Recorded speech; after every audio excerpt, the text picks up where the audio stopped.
Merci, Monsieur le Président, mes très chers collègues. En ce jour où nous sommes ici réunis, notre Assemblée nationale a rendez-vous avec l'histoire.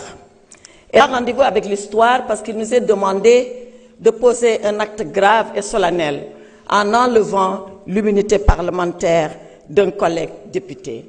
Serions-nous, mes chers collègues, à la hauteur de la gravité de l'acte qu'il nous a été demandé de poser?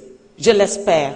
Je prie sincèrement que nous puissions être à la hauteur de la gravité et de la solennité de l'acte qui nous a été demandé de poser.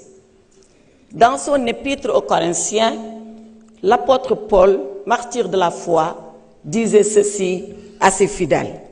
Si le ministère de la condamnation est glorieux, le ministère de la justice est encore plus glorieux que celui de la condamnation. Oui, il avait tout à fait raison.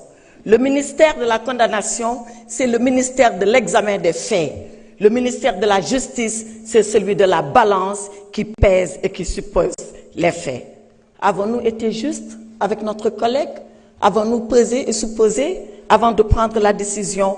Bien sûr que non. Avons-nous été justes avec Farba Ngom lorsque nous statuions sans dossier? Je le dis, je le répète et je le confirme. Oui, il m'a été transmis un dossier entre guillemets, 4 lettres de transmission sur des feuilles volantes. Si c'est ça un dossier, on est loin de l'idée qu'on se fait de notre mission. Avons-nous été justes vis-à-vis de notre collègue Mohamedou Ngom lorsqu'il aura suffi 10 jours, samedi et dimanche compris, pour statuer dans la précipitation sur cette demande de levée de l'immunité parlementaire? Avons-nous été justes lorsque nous sommes juges le jour et procureurs impitoyables la nuit? Voilà ce qui s'est passé. Et voilà pourquoi, dans la longue histoire de notre Assemblée, pour la première fois, une demande de levée d'immunité parlementaire a suscité autant de débats, autant de controverses et autant de polémiques. Et pourtant, il nous faut décider.